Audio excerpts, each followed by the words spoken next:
E mulher se chamava Benedita Cândida Rocha, 71 anos de vida vivida no suor.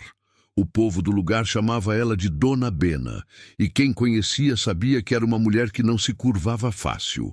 Tinha personalidade firme, daquelas que não pedem ajuda nem quando está afundando, que resolvem as coisas na base da teimosia e da fé. Mas carregava por dentro uma dor que ela nunca deixou aparecer. A solidão de quem deu tudo para os filhos e ficou sem nada quando precisou. Esse era o conflito dela, o que machucava de verdade. Não a pobreza, não o cansaço, mas a sensação de ter sido esquecida por quem ela tinha vivido para criar. Dona Bena tinha criado 3 filhos sozinha depois que o marido, Alaor, arriou cedo da vida. Eram eles, Erivaldo, 48 anos, o mais velho, que foi para Brasília e lá ficou. Norival, 45, que morava em Anápolis e mal dava notícia.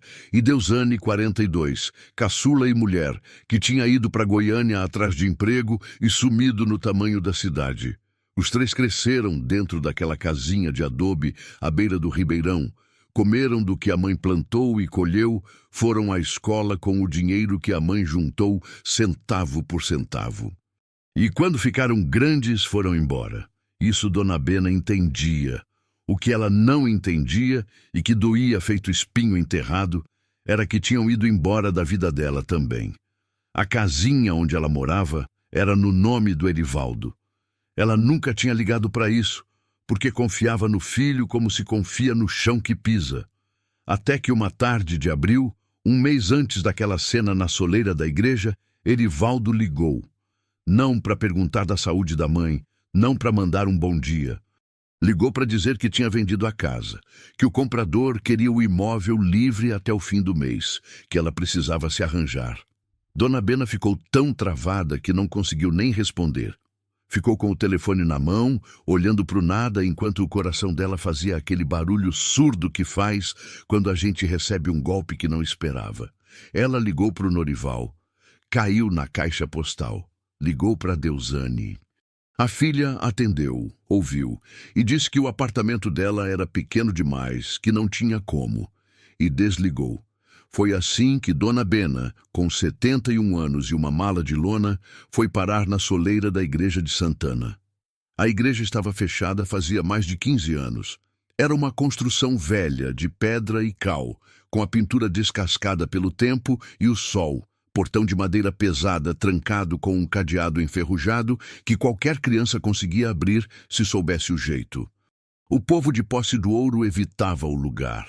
Não era medo exatamente, era mais um respeito misturado com desconfiança, porque a história daquela igreja andava junto com uma história mais velha ainda, que os mais antigos contavam em voz baixa, quando a noite fechava e a fogueira crepitava.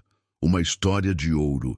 Diziam os velhos que Posse do Ouro não tinha esse nome à toa. Lá pelos anos de 1930, um fazendeiro chamado Aurélio Brandão tinha garimpo naquela região. Homem rico e bravo, que não admitia contestação e que controlava tudo no distrito com mão de ferro. A história contava que Aurélio, antes de perder a fazenda numa disputa com um rival, tinha escondido uma quantidade grande de ouro, pepitas e pó, resultado de anos de garimpo, em algum lugar do distrito. Ninguém nunca a achou. Ninguém nunca provou que era verdade. Mas o boato existia, passado de geração em geração. E de vez em quando aparecia alguém de fora farejando, fazendo pergunta, medindo terreno com olho de cobiça. Dona Bena conhecia essa história desde pequena. Todo mundo conhecia. E ninguém ligava muito para ela não, porque boato de ouro escondido é coisa que toda cidade do interior tem. Só que naquela manhã, sentada na soleira da igreja com a alma no chão, ela não estava pensando em ouro nenhum. Ela estava pensando em onde ia dormir naquela noite. Foi a Zulmira quem a encontrou primeiro. Zulmira Pereira da Cruz tinha 63 anos. Era baixinha, gordinha, de cabelo crespo cortado rente e um par de óculos de grau que vivia escorregando pelo nariz. Morava na casa em frente à igreja fazia 30 anos e tinha um costume que o marido já tinha desistido de mudar. Ficava na janela de manhã cedo, tomando café e olhando o movimento da rua. Quando viu Dona Bena naquela situação, não precisou de mais nenhuma explicação. Atravessou a rua com os chinelos nos pés e o caneco de café ainda na mão. Dona Bena, o que foi que aconteceu? Dona Bena não respondeu logo. Enxugou o rosto com as costas da mão, olhou para Zulmira com aqueles olhos castanhos, cansados, e disse numa voz tão baixa que mal dava para ouvir: "Me puseram para fora, Zulmira. Os meus filhos me puseram para fora." Zulmira ficou quieta um instante. Depois, sentou do lado dela na soleira, colocou o braço em volta dos ombros da amiga e ficou ali. Sem discurso, sem conselho, sem pergunta. Só ficou. E às vezes é isso que a gente mais precisa, que alguém fique. Zulmira era a motivação mais simples do mundo.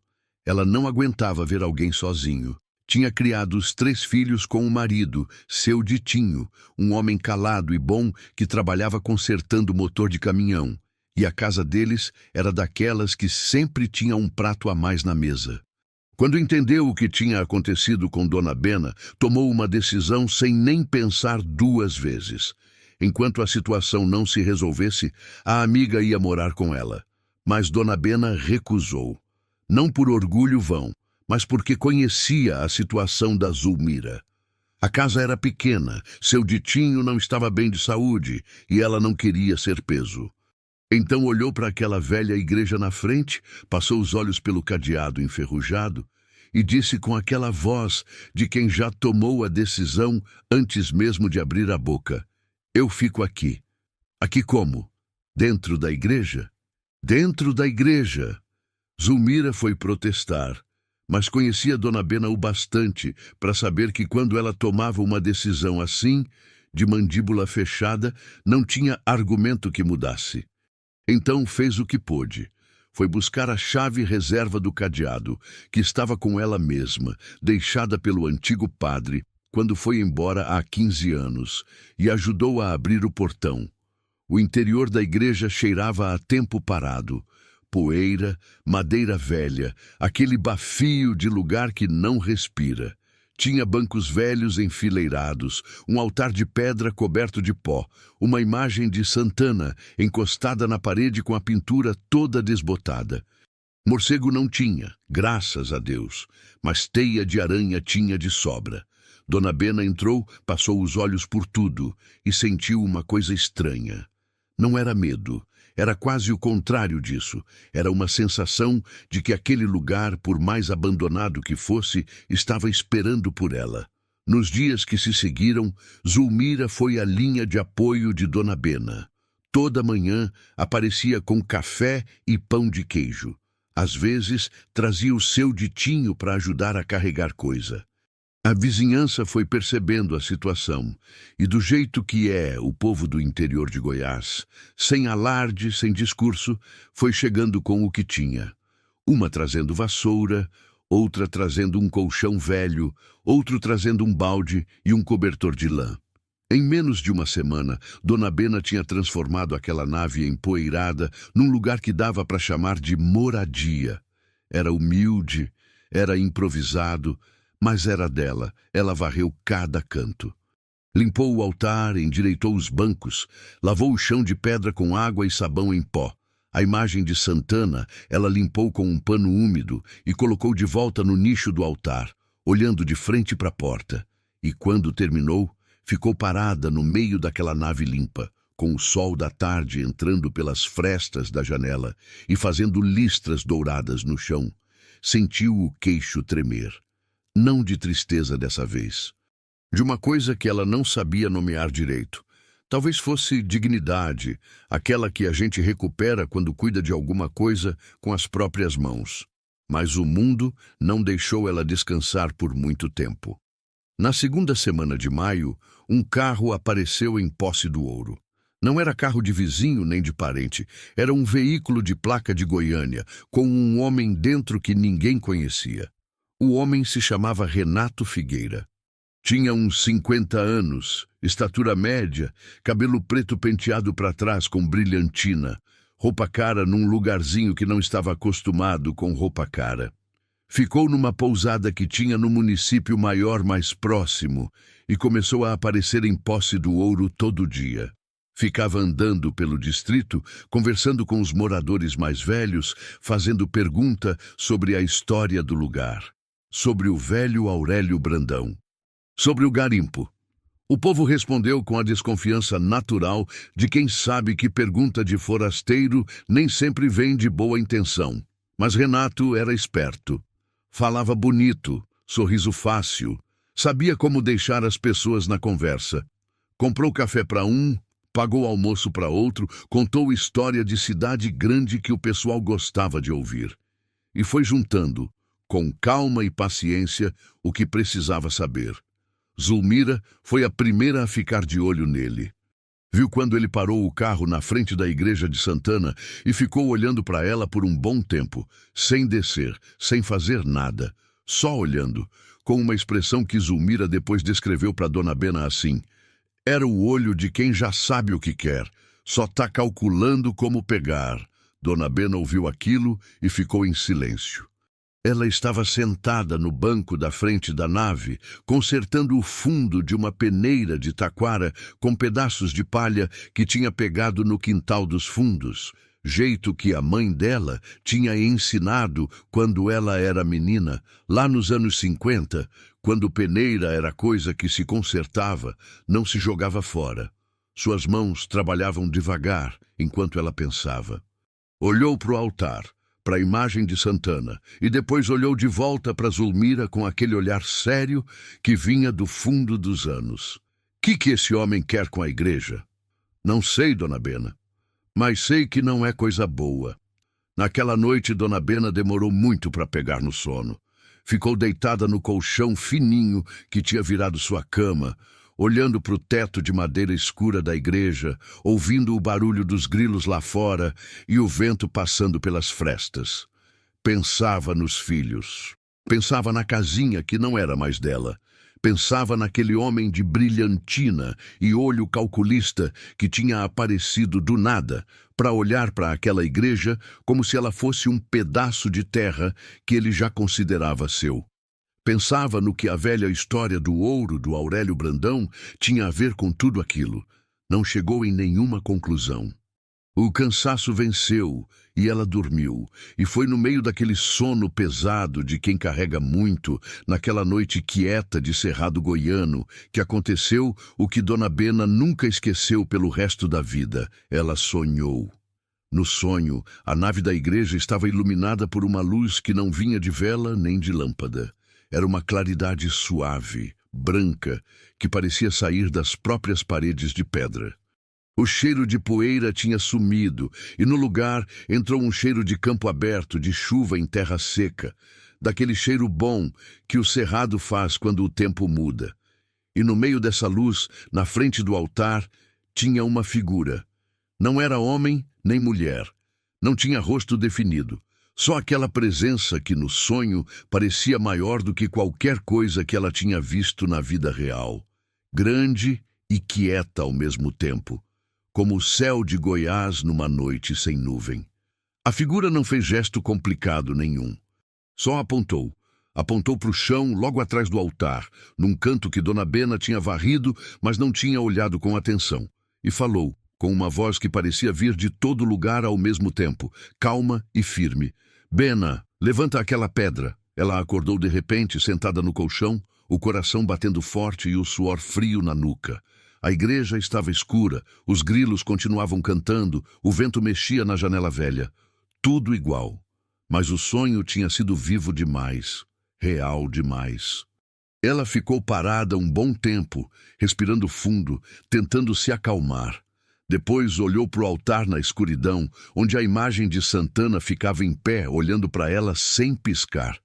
E foi quando ela ouviu um barulho lá fora. Passos. Alguém andando devagar em volta da igreja, como quem está procurando alguma coisa sem querer ser ouvido. Um passo, pausa. Outro passo, pausa. Mas ali, naquela noite, sozinha dentro daquela igreja velha, com o sonho ainda queimando na memória e aqueles passos rondando por fora, ela sentiu pela primeira vez em muitos anos um frio que não era do tempo. Ela se levantou devagar, sem fazer barulho, e foi até a fresta da janela. O que ela viu do lado de fora fez o sangue gelar na veia. Era Renato Figueira. O homem estava com uma lanterna de bolso, daquelas pequenas mas fortes, e jogava o feixe de luz nas paredes externas da igreja, batendo com a mão espalmada na pedra aqui e ali, como quem está testando alguma coisa. O barulho da pedra do chão rangendo levinho sob o peso de alguém que queria passar despercebido, mas não estava conseguindo. Dona Bena não era mulher de se assustar fácil. Tinha um caderninho na outra mão, aberto, onde anotava enquanto andava. Estava de calça escura e camisa de manga comprida, mesmo com o calor que ainda não tinha passado de vez, e se movia com uma familiaridade que incomodava. O jeito de quem já tinha estado ali antes, já conhecia o espaço, já sabia o que estava procurando. Dona Bena ficou parada na fresta, nem respirando direito. Observou ele dar toda a volta na parte de trás da igreja, parar no canto dos fundos, se abaixar e olhar para alguma coisa rente ao chão. Ficou ali agachado um bom tempo, iluminando, anotando. Depois se levantou, fechou o caderninho e ficou parado olhando para o alto da parede como se estivesse medindo. Ela não fez nada. Não falou, não gritou, não acendeu luz. Ficou quieta e olhou até ele ir embora. O carro estava estacionado um pouco mais longe, longe o suficiente para não chamar atenção. E ele saiu andando devagar, sem pressa, como se tivesse o direito mais natural do mundo de estar rondando uma igreja alheia no meio da noite. Quando o barulho do motor sumiu na estrada de terra, Dona Bena foi até o banco mais próximo e sentou. Ficou assim um tempo, com as mãos no colo e os olhos no chão de pedra. Então olhou para o altar, para o canto que a figura do sonho tinha apontado. E sentiu na barriga aquela mistura de medo e certeza que a gente sente quando percebe que alguma coisa muito grande está por começar, queira ou não queira. Ela não dormiu mais naquela noite. Ficou esperando o sol nascer. Quando o primeiro raio clareou pela fresta da janela, Dona Bena já estava de pé. Lavou o rosto com água da moringa, calçou os chinelos e foi até o altar. Ficou parada em frente a ele, olhando para o chão. O altar era de pedra, encostado na parede dos fundos, e o chão atrás dele tinha umas pedras soltas que ela tinha varrido sem prestar muita atenção quando estava limpando tudo. Agora ela olhava com outros olhos. Foi de joelhos até lá. Passou a mão pelas pedras do chão, uma por uma, sentindo a superfície fria e áspera.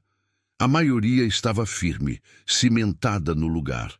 Mas no canto esquerdo, bem juntinho à parede, tinha uma pedra que balançou quando ela empurrou.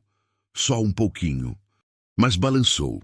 O coração de Dona Bena disparou. Ela tentou tirar a pedra com as próprias mãos, mas não tinha força suficiente.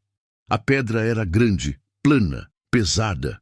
Ficou tentando por um bom tempo, com os dedos doendo e o joelho reclamando do chão frio, e não conseguiu.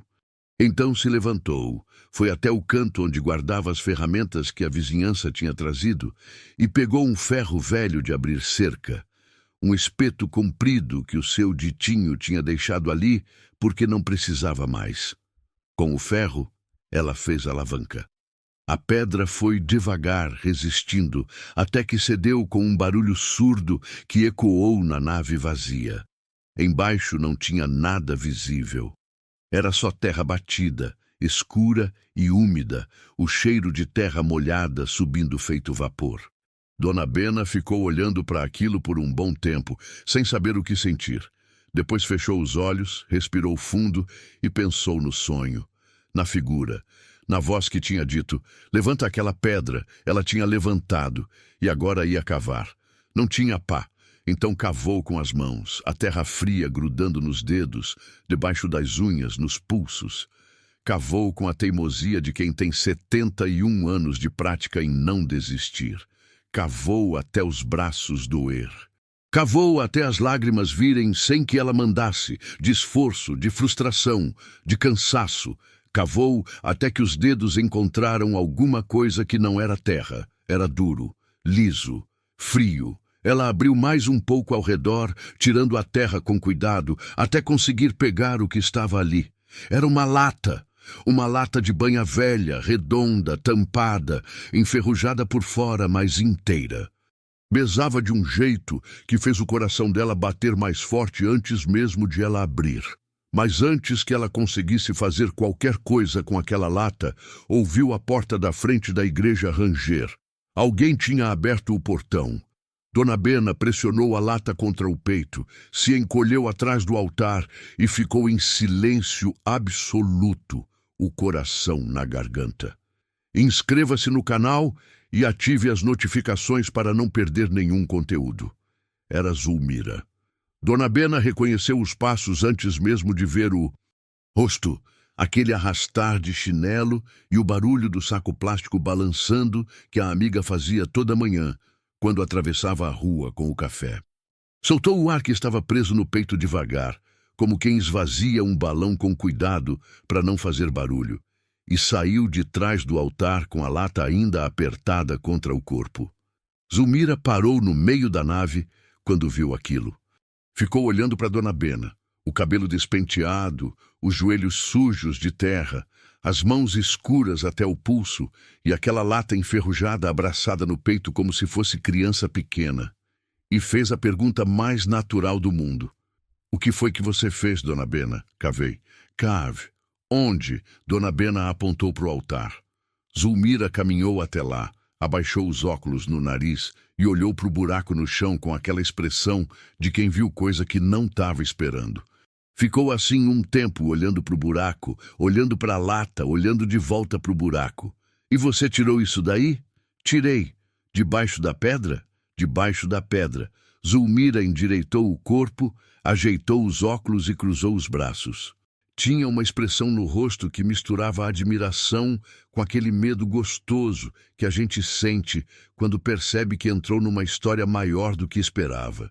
Dona Bena, ela disse devagar, você está me dizendo que teve um sonho, acordou de madrugada, cavou o chão da igreja com as mãos e achou uma lata? É isso.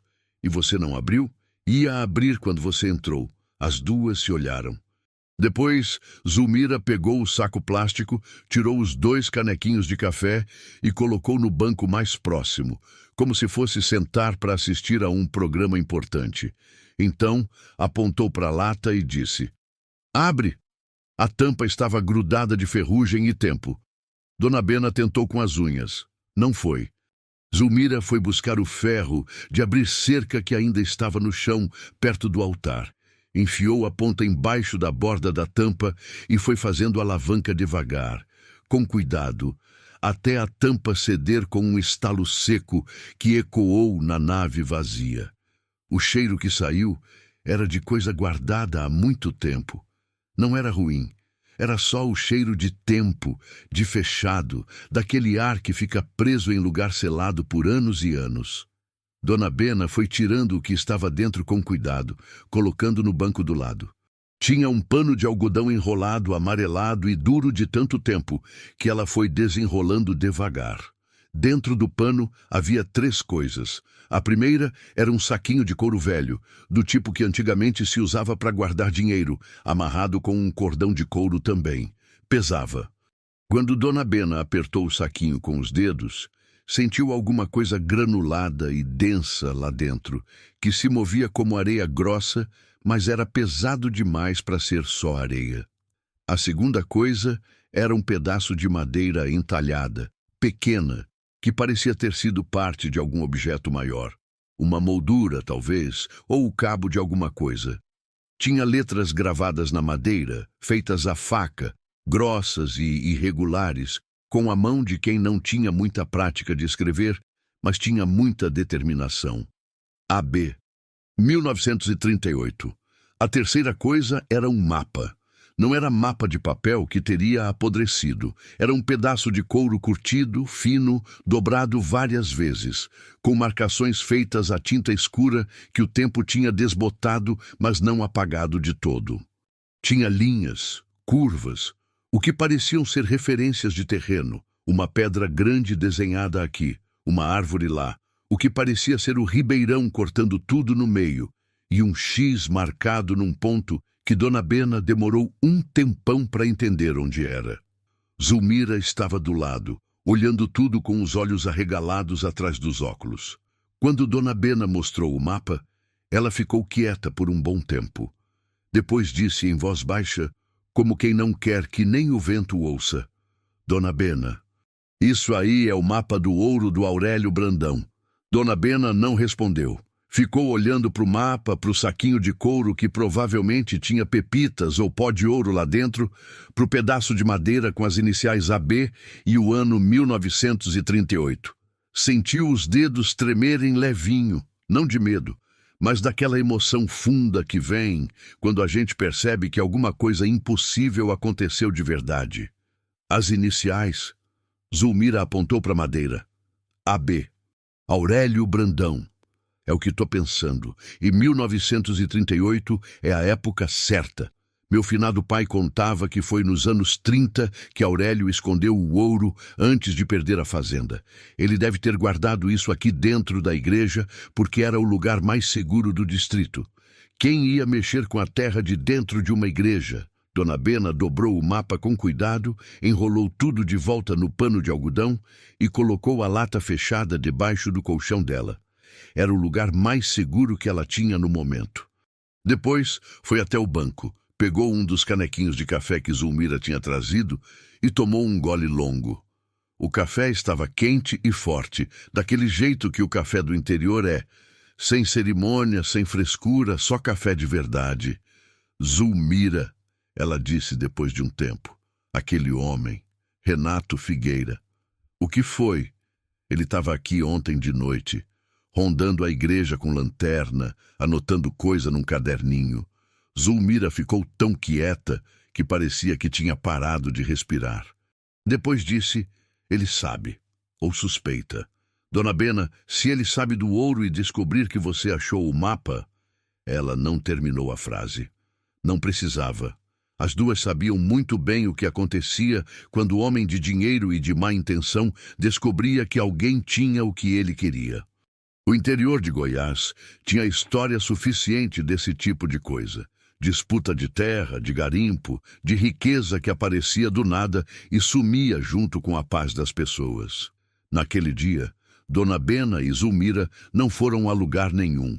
Ficaram dentro da igreja, conversando baixo, tentando entender o tamanho do que tinham nas mãos. A lata voltou para o buraco, a pedra foi colocada de volta no lugar, e as duas decidiram que ninguém mais podia saber daquilo por enquanto. Nem seu ditinho, que era bom, mas não sabia guardar segredo depois de 2 copos de cachaça. Nem a vizinhança, que era boa, mas tinha boca grande. Ninguém. O problema é que segredo num lugar pequeno tem vida curta. Na tarde daquele mesmo dia, enquanto Dona Bena estava na porta da igreja varrendo o terreiro, viu Renato Figueira passar de carro pela rua.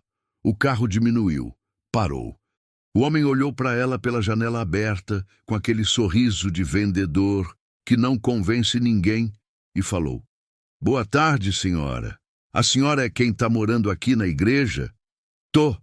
Dona Bena respondeu, segurando a vassoura com as 2 mãos e não tirando os olhos dele. Que bom. Ele sorriu de novo. Me chamo Renato. Sou pesquisador de história regional. Estou estudando as antigas construções do interior goiano.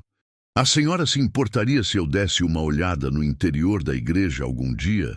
Dona Bena ficou olhando para ele por um tempo que foi longo o suficiente para ficar incômodo. Então disse, com a voz tranquila e os olhos firmes, me importaria sim. O sorriso de Renato não sumiu, mas ficou mais tenso nos cantos. Entendo. Ele acenou com a cabeça. Qualquer coisa me avise. Fico por aqui ainda uns dias. O carro foi embora. Dona Bena ficou olhando até sumir na curva da estrada de terra. Depois entrou na igreja, fechou o portão e foi direto até o altar. Tirou a pedra, tirou a lata, abriu. Desta vez, ela foi com calma e cuidado abrir o saquinho de couro. O cordão estava ressecado, mas inteiro, e ela o desfez com cuidado.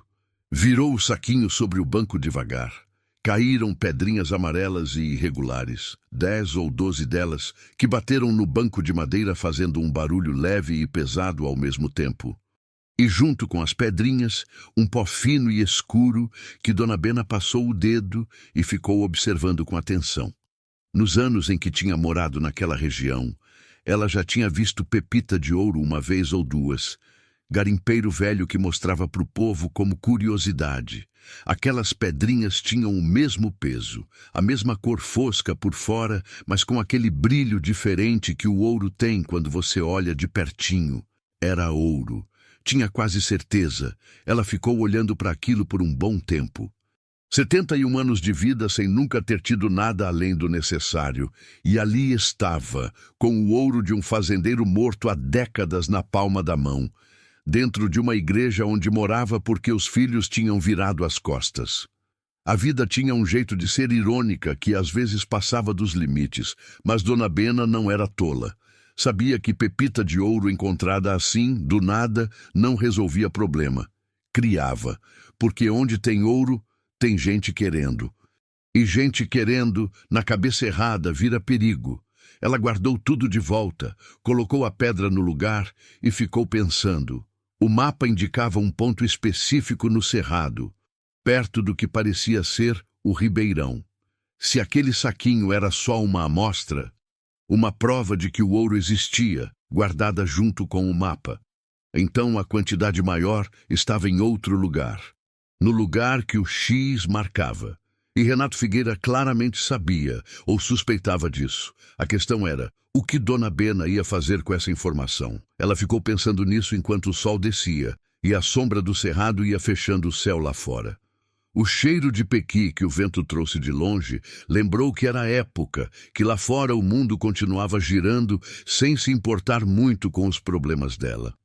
O barulho dos pássaros trocando de turno, os do dia indo, os da noite chegando, marcou a hora em que a decisão tinha que ser tomada.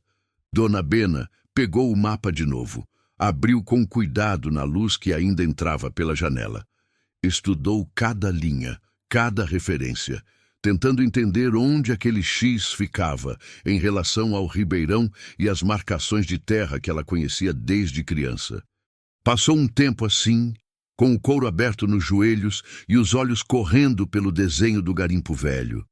E então percebeu uma coisa que não tinha visto antes. No canto inferior do mapa, quase escondido pela dobra do couro, tinha uma marcação diferente.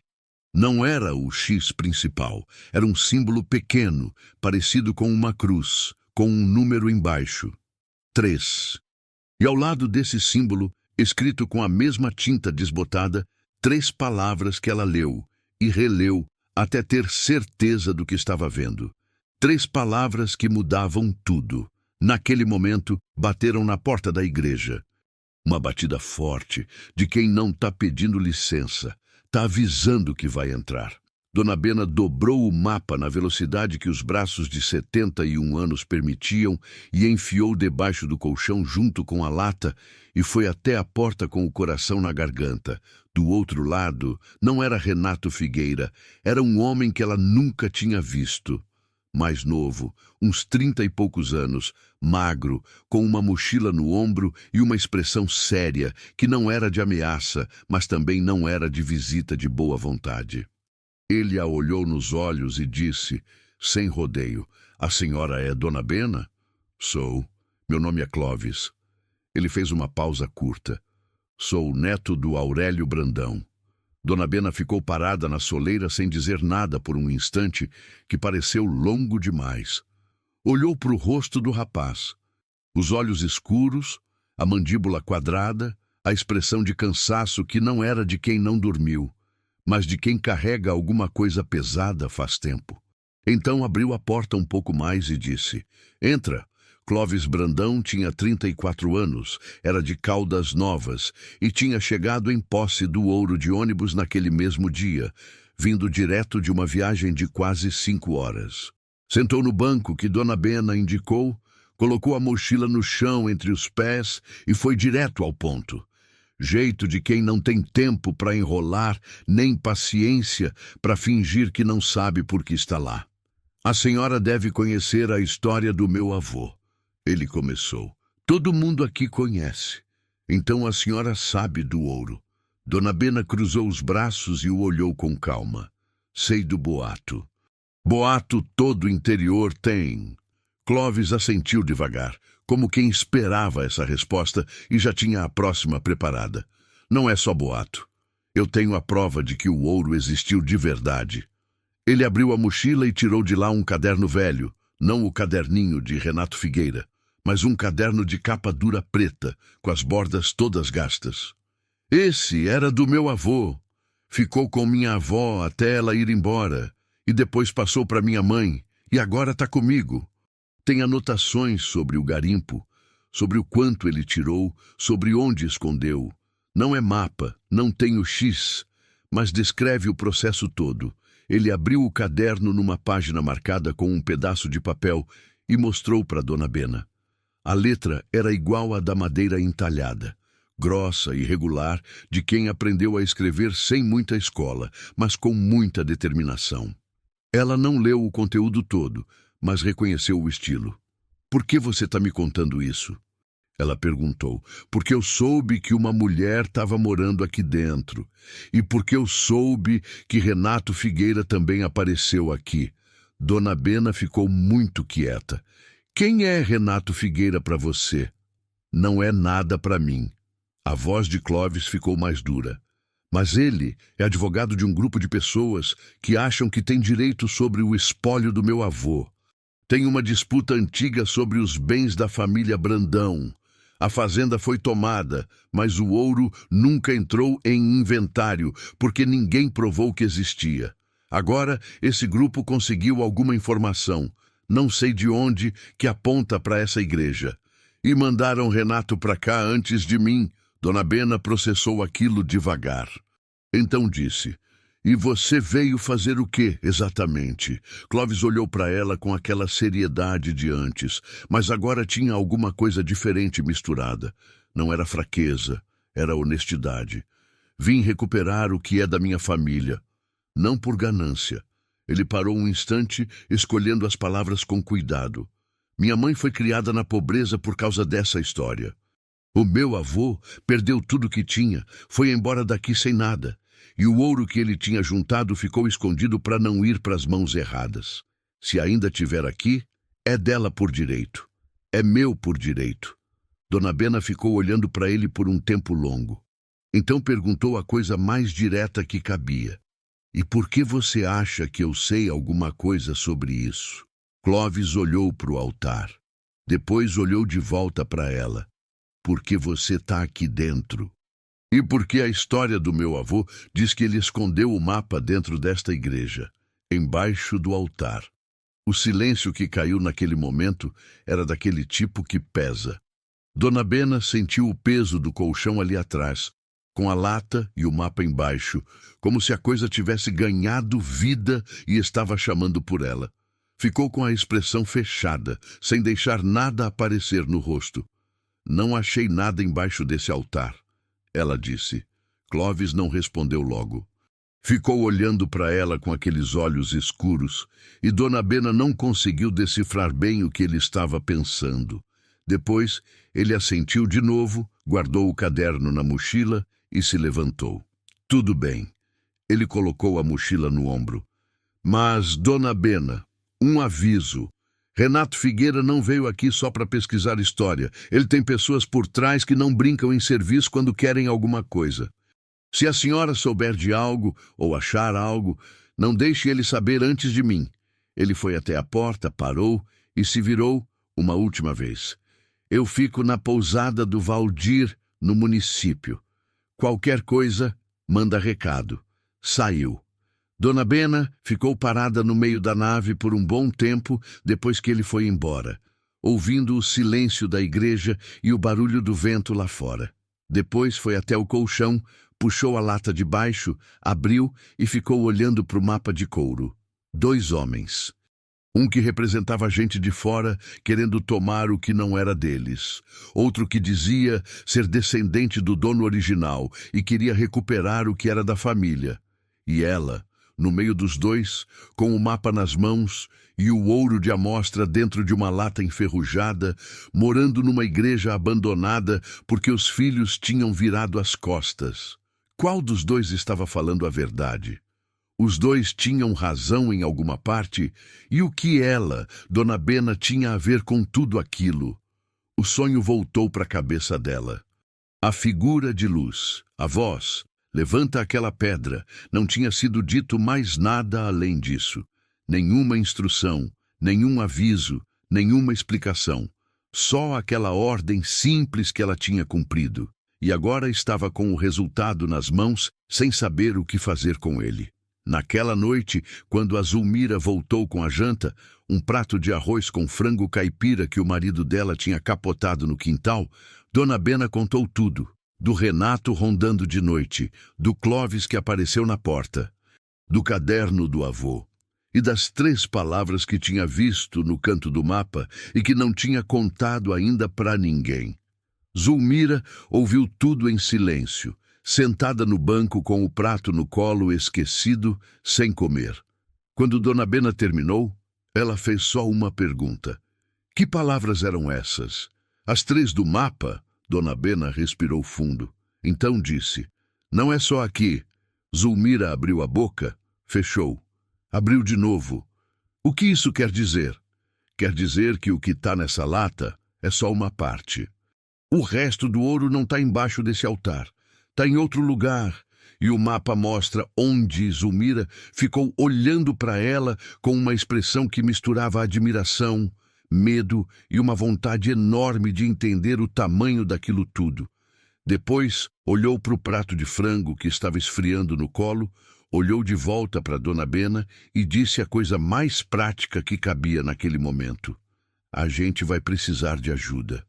Vai, Dona Bena concordou.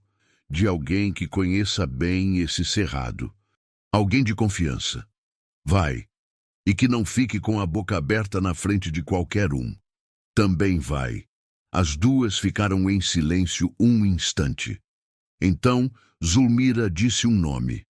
Um nome que Dona Bena não esperava ouvir, mas que quando ouviu, fez sentido de um jeito que ela não conseguia explicar direito. Só sentia que era certo. Mas antes de responder, ela ouviu um barulho diferente lá fora. Não era passo de pessoa. Era o ronco baixo de um motor de carro que parou perto, desligou e ficou quieto. Depois, silêncio. Dona Bena e Zulmira se entreolharam no escuro. A lanterna de pilha que iluminava a nave projetava as sombras das 2 na parede de pedra, grandes e compridas. Lá fora, nada se movia, mas o carro estava lá. Parado, esperando. Ajude este canal a alcançar 1000 inscritos. Sua participação faz toda a diferença. O carro ficou parado lá fora por quase 20 minutos, sem que ninguém saísse. Dona Bena e Zulmira ficaram no escuro da nave, sem acender a lanterna, sem fazer barulho. Zulmira tinha pegado o ferro de abrir cerca e segurava com as 2 mãos, mais por instinto do que por coragem de verdade. Ela mesma sabia que se precisasse usar aquilo, Deus que ajudasse. Dona Bena ficou de pé perto da fresta da janela, olhando com cuidado para a rua. O carro era escuro, não dava para ver a placa direito no breu da noite, mas tinha alguém sentado no banco do motorista, isso ela via. Uma sombra quieta que não saía, não falava, não fazia nada. Só ficava ali. Então, depois de um tempo que pareceu muito mais longo do que foi, o motor ligou de novo. O carro saiu devagar, sem pressa, sumindo na estrada de terra sem acender o farol. Dona Bena esperou até o barulho some de vez, então soltou o ar que estava preso. Era ele, disse em voz baixa. Renato? Zulmira perguntou. Não sei, mas era alguém que não queria ser visto. As 2 ficaram acordadas ainda um bom tempo depois disso, conversando baixo no escuro da igreja. Foi nessa conversa que Zulmira disse o nome que tinha ficado para trás antes do susto do carro. Maneco Veredas, cujo nome verdadeiro era Manuel Pereira das Veredas, 67 anos, era um senhor que morava no limite do Cerrado, numa propriedade pequena a uns 8 quilômetros do distrito. Tinha esse apelido porque conhecia o Cerrado goiano como ninguém. Sabia ler o mato, as veredas, os córregos, as pedras. Tinha trabalhado a vida toda como guia de caçadores e pescadores, quando isso ainda era mais comum. E depois foi ficando velho e ficando quieto, mas o conhecimento não tinha ido a lugar nenhum. Era homem de poucas palavras, muita observação e zero interesse em negócio de forasteiro. Ele conheceu seu alaor, Zulmira disse. Eram amigos de pesca. Dona Bena ficou quieta com esse nome. Alaor, o marido que tinha arriado cedo e deixado ela sozinha com 3 filhos pequenos. Sentiu aquela pontada familiar que nunca sumia de vez, como uma costela que quebrou e soldou torta. Dói só quando aperta. Maneco vai ajudar? Ela perguntou. Se você pedir, vai. Ele tinha muita estima pelo seu alaor. E pelo que eu conheço dele, não tem simpatia nenhuma por gente de fora chegando para remexer as coisas do lugar. Naquela noite, a decisão foi tomada. No dia seguinte, Zulmira ia até Maneco e explicava a situação. E Dona Bena ia precisar decidir em quem confiar. No Clóvis, que dizia ser neto do Brandão, ou em ninguém além de Zulmira e Maneco. O sono que veio depois foi pesado, sem sonho. Ou se teve sonho, Dona Bena não lembrou. Só lembrou de acordar com o sol já alto e o barulho de Zulmira batendo no portão com o canequinho de café. Maneco Veredas veio no dia seguinte ao entardecer, como Zulmira prometeu. Era um homem comprido e seco, de pele curtida de sol, chapéu de palha que parecia ter nascido junto com a cabeça e um olhar de quem avalia tudo antes de falar qualquer coisa. Chegou de bicicleta, encostou no muro da igreja, entrou sem cerimônia e ficou parado no meio da nave, olhando ao redor com aquela calma de cerrado que ele tinha no jeito de ser. Dona Bena mostrou o mapa para ele sem preâmbulo. Explicou tudo: o sonho, a pedra, a lata, Renato Figueira, Clóvis Brandão. Maneco ouviu tudo sem interromper, de pé, o chapéu na mão, os olhos no mapa de couro. Quando ela terminou, ele ficou em silêncio por um tempo considerável. Então, apontou para o mapa e disse: esse ribeirão aqui é o Córrego das Éguas, e essa pedra grande, com esse formato aqui, ó, é a Pedra do Galo. Eu conheço esse lugar. Fica a uns 6 quilômetros daqui dentro do cerrado. Tem uma mata de buriti na beira do córrego. Você já esteve lá? Dona Bena perguntou. Muitas vezes. Pesquei nesse córrego com seu alaor umas 10, 12 vezes. Ele fez uma pausa e algo passou pelo olhar dele, que era quase saudade. Bom homem, seu alaor. Era, ela disse baixinho. Maneco dobrou o mapa com o mesmo cuidado com que ela tinha dobrado. Devolveu. Posso levar vocês até lá. Mas preciso saber uma coisa antes. O que vocês pretendem fazer com o ouro se achar? Dona Bena não tinha pensado nisso com clareza até aquele momento. Ficou um instante com a pergunta no ar. Então disse a verdade. Não sei ainda. Mas sei o que não vou fazer. Não vou deixar ir para as mãos erradas. Maneco assentiu. Era resposta suficiente para ele. A saída foi planejada para a madrugada do dia seguinte, antes do sol raiar. Não por drama, por necessidade. Se Renato Figueira estava de olho na igreja, e possivelmente na movimentação delas, sair de dia chamava a atenção. De madrugada, o cerrado pertencia a quem o conhecia, e ninguém conhecia melhor do que Maneco.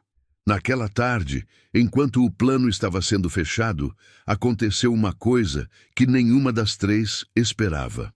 O filho mais velho de Dona Bena apareceu em posse do ouro. Erivaldo Rocha tinha 48 anos, estava de carro novo, terno amassado da viagem e uma expressão que tentava parecer preocupação, mas tinha outros ingredientes que Dona Bena reconheceu de longe. Culpa misturada com interesse, que é a combinação mais desonesta que existe na face da terra.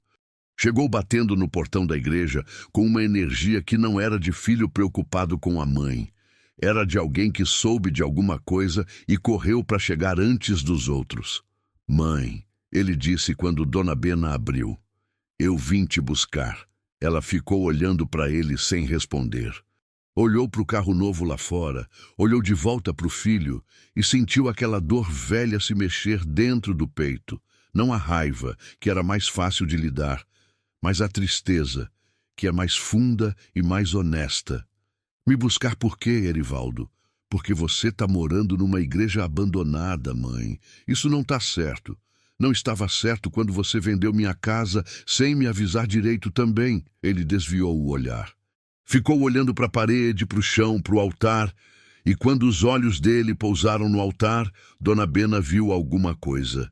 Só por um segundo, mas viu. Era reconhecimento. Ele sabia. Não sabia de tudo, mas sabia alguma coisa. Quem te contou? Ela perguntou direto. Erivaldo olhou de volta para ela com uma expressão que tentou ser neutra e não conseguiu. Contou o quê? Não faz isso comigo. Ela disse com uma firmeza na voz que cortou o ar da nave. Você não veio aqui de Brasília por preocupação. Quem te contou do ouro? O silêncio que se seguiu foi a confirmação que ela precisava. Erivaldo ficou com a boca entreaberta, procurando o que dizer, e não achou nada que servisse. Então, deixou os ombros caírem e disse, numa voz que de repente estava muito menos segura. Um homem me ligou. Disse que você tinha achado alguma coisa dentro da igreja. Disse que era valioso. Que homem? Não me deu nome. Só me disse que você ia precisar de orientação e que eu devia vir logo. Renato Figueira. Tinha que ser. Jogando os filhos contra a mãe para criar confusão e ver o que saía. Era o tipo de jogada de quem sabe que o conflito familiar enfraquece a pessoa do meio. Dona Bena sentou no banco mais próximo, de costas para o altar, e olhou para o filho por um tempo que foi honesto e pesado. Erivaldo ficou parado na frente dela, sem saber onde colocar as mãos. Erivaldo, ela disse devagar, eu te criei sozinha. Trabalhei a vida toda. Dei o que tinha. E quando eu precisei, você virou a costa. Ela fez uma pausa. Isso eu não esqueço. Mas também não vou ficar carregando essa pedra para sempre, porque ela pesa demais, e eu tô velha. Ele ficou com os olhos brilhando, e Dona Bena não sabia se era de vergonha ou de emoção de verdade. Talvez as duas coisas. Mãe, eu errei, eu não soube cuidar, não soube. Mas eu vim agora. Veio, com um homem estranho te ligando no ouvido. Ela se levantou. Você pode ficar aqui essa noite se quiser. Tem banco, mas tem uma condição. Qual? Você não faz nada, não fala com ninguém, não mexe em nada sem me consultar primeiro. Essa é minha casa agora. Minhas regras. Erivaldo assentiu. Parecia menor do que quando tinha entrado. A saída de madrugada aconteceu assim. Maneco na frente com a lanterna e o mapa decorado na cabeça, Dona Bena e Zulmira atrás, e Erivaldo, que ficou sabendo do plano porque não tinha como esconder sem levantar suspeita, fechando o grupo. O Cerrado de Goiás de noite é uma coisa particular. O barulho dos insetos enche tudo. A lua faz as sombras das árvores viajarem no chão. O cheiro de terra seca mistura com o de orvalho nas folhas do cerrado. Era um mundo completamente diferente do mundo de dia, e quem não conhecia se perdia em 10 minutos. Maneco não se perdeu. Foram os 6 quilômetros no escuro, sem acender lanterna mais do que o necessário, caminhando pelo meio do cerrado por trilhas que só ele enxergava. De vez em quando ele parava, escutava, continuava. Dona Bena caminhava com uma firmeza que surpreendia todo mundo. 71 anos, e não ficou para trás nem uma vez. Chegaram à Pedra do Galo quando o céu ainda estava escuro, mas já dava para sentir que o dia estava chegando. Aquela claridade difusa que antecede o amanhecer no Cerrado Goiano. A pedra era grande de verdade, um bloco de rocha que parecia ter caído do céu num tempo antes de qualquer memória, com uma forma que de lado lembrava a crista de um galo, que era de onde vinha o nome. O córrego das éguas passava logo atrás, fazendo aquele barulho manso de água pequena em pedra. Maneco consultou o mapa mais uma vez à luz da lanterna, pegou os pontos de referência, a pedra, o córrego, a direção do nascente e caminhou uns 20 passos em linha reta a partir da base da rocha, parando num ponto onde o chão era diferente. Não era visível de qualquer jeito, mas ele se abaixou, apertou a terra com a mão espalmada e disse: "Aqui." Tinham trazido uma pá pequena e uma enxada. Erivaldo e Maneco revezaram no trabalho, cavando em silêncio com o barulho do córrego, cobrindo o som da ferramenta na terra. Dona Bena ficou de pé do lado, olhando, com as mãos cruzadas na frente como quem reza sem fechar os olhos. Cavaram por quase 40 minutos. A terra era dura nos primeiros palmos, mas foi ficando mais escura e solta conforme foram fundo. Erivaldo estava suado e ofegante. Maneco cavava no ritmo que cavava, sem pressa e sem parar. Foi a enxada de Maneco que bateu em alguma coisa. O barulho era cavo, pesado, diferente de pedra, diferente de raiz. Os dois pararam ao mesmo tempo. Maneco passou a mão na terra, tirou o excesso com cuidado e começou a aparecer a borda de alguma coisa. Madeira velha, escura, dura como pedra de tão curtida pelo tempo. Era uma caixa. Pequena, do tamanho de um baú de criança, mas construída para durar. Tábuas grossas encaixadas e reforçadas com tiras de couro. Levaram um tempo para conseguir tirar do buraco sem estragar. Quando finalmente ficou no chão aberto, a luz fraca do amanhecer que começava a pintar o cerrado de laranja e roxo, Dona Bena se abaixou do lado dela. A tampa estava presa com um sistema simples de encaixe que o tempo tinha grudado. Maneco usou a ponta da enxada com delicadeza e ela cedeu. Dentro havia 3 bolsas de couro, maiores do que o saquinho da lata, cheias e pesadas, e dentro de cada bolsa, pepitas e pó de ouro, muito mais do que o que estava na lata. A luz do amanhecer pegou no ouro e acendeu aquele brilho específico que o ouro tem, quente e inconfundível, e por um momento ninguém falou nada. Erivaldo abriu a boca. Fechou. Zulmira colocou a mão na boca. Maneco ficou olhando com aquela calma de sempre, mas os olhos tinham uma coisa diferente. Admiração quieta de quem viu o cerrado guardar um segredo por quase 90 anos e agora estava vendo o segredo ser aberto. Dona Bena ficou de joelhos ali, com as mãos sobre as bolsas de couro, e sentiu uma coisa que era muito mais do que aquele ouro. Era a sensação de que o anjo do sonho não tinha mandado ela levantar a pedra por causa do ouro. Tinha mandado porque ela precisava de um motivo para não desistir. Precisava de uma missão quando tudo tinha sido tirado dela. O ouro era real, sim, mas o que tinha feito ela atravessar aqueles dias todos? A humilhação de ser colocada para fora pelos filhos, as noites sozinha na igreja, o medo do carro parado no escuro, a desconfiança, o esforço, era ela mesma. A própria Bena. Ela fechou as bolsas, endireitou o corpo e disse com a voz firme: "Vamos guardar isso de volta, embalar bem e carregar para dentro da igreja. Ninguém toca em nada sem a gente decidir junto o que fazer." Ninguém discutiu. O que aconteceu nas semanas seguintes foi uma porção de coisa ao mesmo tempo. Clóvis Brandão voltou para conversar com Dona Bena quando ela mandou recado pela pousada do Valdir. Ele chegou com o caderno do avô e com uma postura diferente dessa vez. Menos fechado, mais honesto sobre o que queria. A conversa foi longa, foi dura em vários momentos, mas foi real. Ele apresentou o que tinha de prova da origem do ouro. Dona Bena mostrou o mapa de couro, as iniciais na madeira, tudo que estava na lata. A conclusão que chegaram depois de muito ir e vir foi a que nenhum dos dois esperava no começo. O ouro pertencia de fato à família Brandão por origem, mas tinha sido escondido dentro de uma propriedade da comunidade, a igreja, por décadas, sem que a família jamais tivesse voltado para buscar. Clovis não tinha recursos, não tinha como mover um processo e sabia disso. Mas também não queria abrir mão de tudo. A proposta saiu da boca de Dona Bena e ela mesma ficou surpresa quando ouviu as próprias palavras. Uma parte fica com você, é o que é justo. A outra parte fica aqui, para ser usada pela comunidade. Essa igreja vai ser restaurada. Esse distrito tem mulher, tem criança, tem gente que precisa de coisa que nunca teve.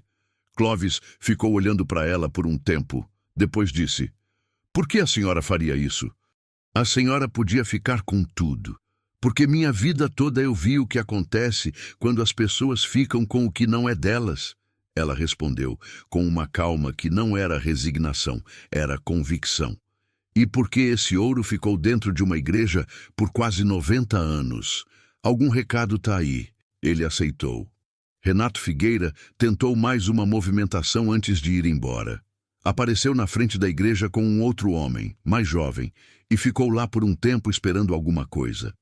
Mas quando viu que não tinha abertura, que a Zulmira estava na janela de frente com os óculos e o olhar firme, que o Maneco Veredas tinha aparecido encostado no muro, sem dizer nada, só presente, e que Erivaldo, sim, o mesmo Erivaldo, estava parado na porta da igreja, com os braços cruzados, entendeu que o terreno tinha mudado.